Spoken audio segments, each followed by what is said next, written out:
जी guys, स्वागत है आप सभी का आज एक और डैशबोर्ड के नई वीडियो में। मेरा नाम है अजय परमार और नए-नए जो स्टूडेंट्स इस चैनल से जुड़े हैं उनका भी मैं हार्दिक अभिनंदन करता हूं इस चैनल पर। और चैनल के बारे में आपको थोड़ा-सा ब्रीफ कर दूं। अगर आप नए-नए चैनल से जुड़े हैं और आपको परेशानी हो रही है किस वीडियो को किस तरीके से देखा जाए, क्योंकि हमारे इस चैनल में एडवांस एक्सेल से लेके VBA से लेके access, VBA PowerQuery, encode, Power BI tags, web scraping, आपको सारे के सारे टॉपिक्स मिलेंगे। तो इससे पहले हम डैशबोर्ड ये स्टार्ट करें, जैसे मैंने एक नई सीरीज ये लॉन्च की है, फटाफट से एक बार देख लेते हैं किस तरह से आपको चैनल को देखना है। हाँ जी, तो ये देखिए, ये पेज है जिसमें हमारे पास 70 प्लेलिस्ट है। प्लेलिस्ट ये एक आइकन होता है, एक टैब होता है, ये हर एक यूट्यूब चैनल में मिलेगा आपको। जब आप मेरे चैनल के अंदर जाएंगे मेरे नाम के ऊपर क्लिक करके, तो ये प्लेलिस्ट आप ढूंढें और प्लेलिस्ट का सीक्वेंस आपके सामने आ रहा है, तो वो सीक्वेंस मैंने दिया हुआ है। अगर आप हिंदी में इंटरेस्टेड हैं तो सीक्वेंस सेम रहेगा, इंग्लिश में भी सेम रहेगा। डिफरेंस इतना है कि जो प्लेलिस्ट हिंदी में है उनमें हिंदी वर्ड है। जैसे आप यहाँ पे देखें, MIS इंटरव्यू के लिए प्रिपरेशन के लिए मैंने ये वीडियोस डाले हैं, तो इसमें आपका इंग्लिश में है सारा कंटेंट। तो ऐसे ही आपको इंग्लिश और हिंदी में सारे ये प्लेलिस्ट मिलेंगे। आप जो चाहें टॉपिक यहाँ से पिक कर सकते हैं, ठीक है। तो कमेंट सेक्शन में भी आप हर किसी वीडियो में चेक कर सकते हैं, आपको प्लेलिस्ट के लिंक मिल जाएंगे। तो गाइस, हमने डैशबोर्ड के बारे में एक सीरीज चलाई थी और आज भी मैं एक नया डैशबोर्ड आपके सामने लेके आया हूँ जिसमें हम कॉस्ट और पेनल्टी का एनालिसिस कर सकते हैं। ये हमने एक्सेल और VBA के स्किल्स को यूज़ करते हुए ये डैशबोर्ड बनाया है और इसमें हमने बहुत अच्छे टैब्स दिए हुए हैं जो मैं आपको अभी दिखाने जा रहा हूँ, ठीक है। तो ये देखिए, ये जब आप किसी को फाइल भेजेंगे तो ये इस तरह से जाएगी, बिल्कुल ब्लैंक, और हम इसमें एक्सपैंड कर सकते हैं, ठीक है। इसको भी हम वीडियो को 2 या 3 पार्ट्स में रखेंगे, स्लो चलेंगे, जैसे हमने पिछला डैशबोर्ड बनाया था जिसमें हम 3 पार्ट्स थे। मैं आज आपको इसकी फंक्शनिंग बता रहा हूँ और थोड़ा सा क्यूरियोसिटी आपके अंदर बढ़ाने की कोशिश करूँगा और 1 या 2 दिन में आप इसकी फंक्शनिंग भी आपके सामने मैं लेके आऊँगा। तब तक आप इसके बारे में सोचें और देखें कि किस तरीके से बनाया गया है। तो ये एक्सपैंड एक बटन है जिसमें जब हम एक्सपैंड करेंगे तो हमारे पास अलग अलग टैब्स जो हैं वो निकल जाएंगे, जिसमें जॉब टाइप है, रूट वाइज है, ओनर वाइज है और ईयर वाइज है, ठीक है। ऑफ कोर्स आप अपने डेटा को इसके अकॉर्डिंग खुद चेंज कर सकते हैं। तो जॉब टाइप में अगर मैं क्लिक करता हूं तो देखिए हमारे पास कुछ टैब्स यहाँ बन जाते हैं। हमारे पास एम्प्लॉयज़ परमानेंट है, सेमी परमानेंट है या एक्सटर्नल है या फिर हमने आउटसोर्स किए हुए हैं। तो बेसिकली जब हम किसी भी टैब पे क्लिक करते हैं तो हमारे पास इनके ग्राफ्स बन के आ जाते हैं, जिसमें हमने 4 चीज़ों पे फोकस किया हुआ है, जिसमें कि हम ये देखना चाहते हैं कि मंथ ऑन मंथ कितने हमारे जो लेट लॉगिन्स हुए हैं और लेट अराइवल्स हुए हैं। यानी कि अगर हम 8 बजे का एक शिफ्ट टाइम रखते हैं तो 8 बजे के हिसाब से कितने हमारे पास जो है लोग टाइम पर पहुंचे हैं, तो वो लेट स्टार्ट में जो टाइम पर नहीं पहुंचे हैं, जो आप यहाँ पे देख सकते हैं, और ये परमानेंट कैटेगरी के अंदर है।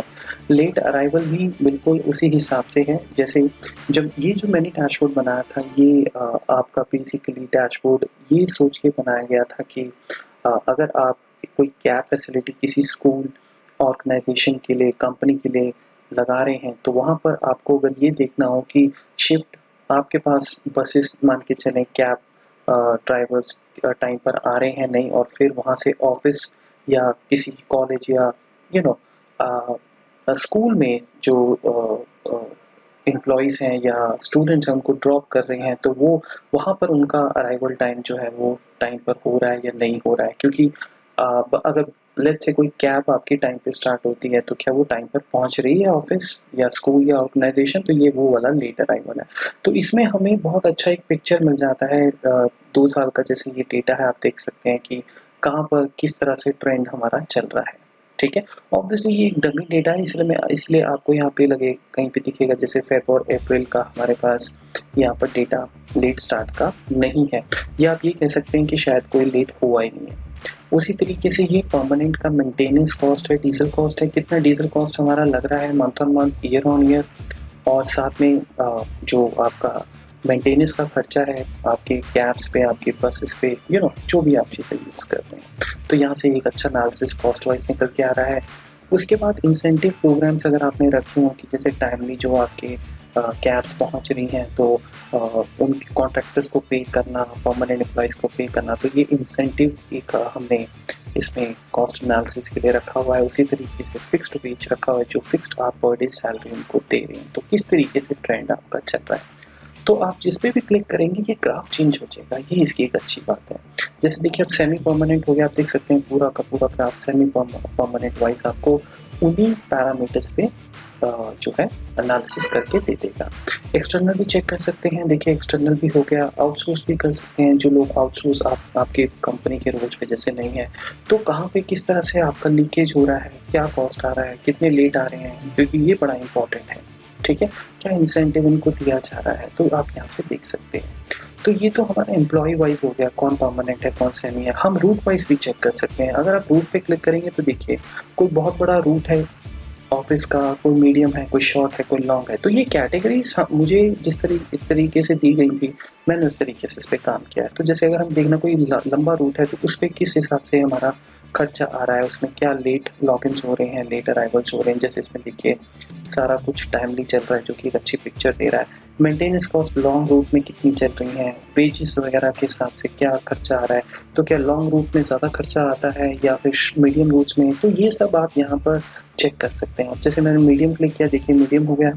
जब मैं शॉर्ट पे क्लिक करता हूँ तो ये आपका शॉर्ट पे एनालिसिस चेंज हो जाएगा। तो ये आप कह सकते हैं कि टकाटक एक रिपोर्ट चल रही है जो बस आपके ऑडियंस को हिला के रख देगी, एकदम ज़बरदस्त, क्योंकि उसको सारा कुछ एक ही पेज पे मिल रहा है। अगर ओनर वाइज देखना हो, जैसे आप एचआर में हैं, आपके पास अलग अलग कैब्स के ओनर्स होंगे, राइट, क्योंकि एक कंपनी को आप हायर नहीं करते हैं अपने एम्प्लॉयज़ के लिए, हो सकता है आपके पास बहुत सारे मल्टीपल कॉन्ट्रैक्टर्स हों, तो उनकी परफॉर्मेंस भी यहाँ देख सकते हैं। जीटा है, काटा है, भारद्वाज, सेंटोवा, ये सारे आपके ट्रांसपोर्ट वाले हैं, राइट।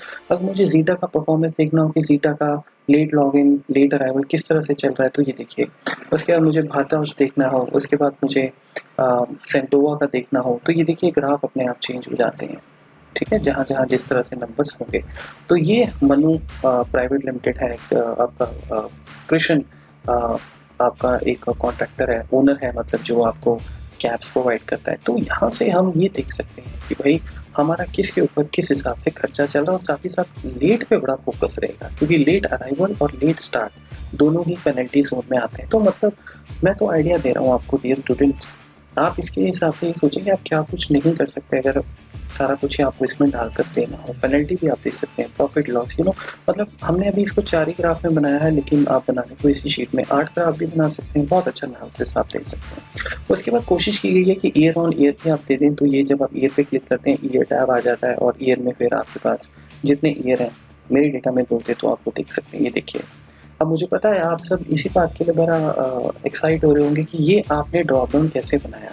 ये तो किसी वेबसाइट जैसा काम लग रहा है कि भाई आपने वेबसाइट्स पे ऐसे बटन हमने देखे हैं। ये गाइस VBA का जो है इसमें बहुत बड़ा मेजर रोल है, और ये उन स्टूडेंट्स के लिए भी बहुत बड़ा एक मैं कहूँगा मैसेज है। आपके फ्रेंड सर्कल में भी आपने सुना होगा कि VBA को अक्सर लोग कहते हैं कि एक तो ये की टफ है, और दूसरा ये कहा जाता है कि VBA तो अपडेटेड हो गया है। तो ये बिल्कुल निराधार बातें हैं, ये बिल्कुल माफ़ कीजिएगा बट यूजलेस बातें हैं, ठीक है।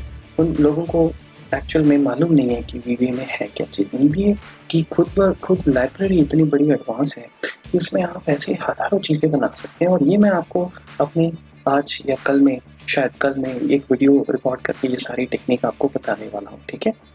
तो थोड़ा सा एक्साइटमेंट इसके लिए बना के रखें, और डेफिनेटली अपने सर्कल में भी लोगों को बताएं, अपने फ्रेंड्स को बताएं, ताकि एक्सेल में हमारी ऑटोमेशन जो है उसका कोई अंत नहीं है, राइट। और इसमें मैंने कोई high level VBA programming use नहीं की है। अगर आपको VBA का बेसिक भी आता है तो भी आप ये बना सकते हैं। मैं आपको आइडिया देने वाला हूँ अगले वीडियो में, राइट। तो ठीक है, थैंक यू सो मच इसके लिए, और हम लोग फिर 1 या 2 दिन में मिलते हैं। मैं इस वीडियो को लेके वापस आता हूँ। तब तक इस वीडियो के कमेंट सेक्शन में अगर आपको इसके बारे में कुछ पूछना हो, या इसके बारे में और इसको कुछ ऐड करना हो, कोई भी कैसा भी क्वेश्चन हो डैशबोर्ड को लेके, आप ज़रूर पूछ सकते हैं। तो फाइनली मैं इसको कोलैप्स कर देता हूँ, ख़त्म कर देते हैं, और अब मिलते हैं आपसे बहुत जल्दी। Thank you guys, bye bye.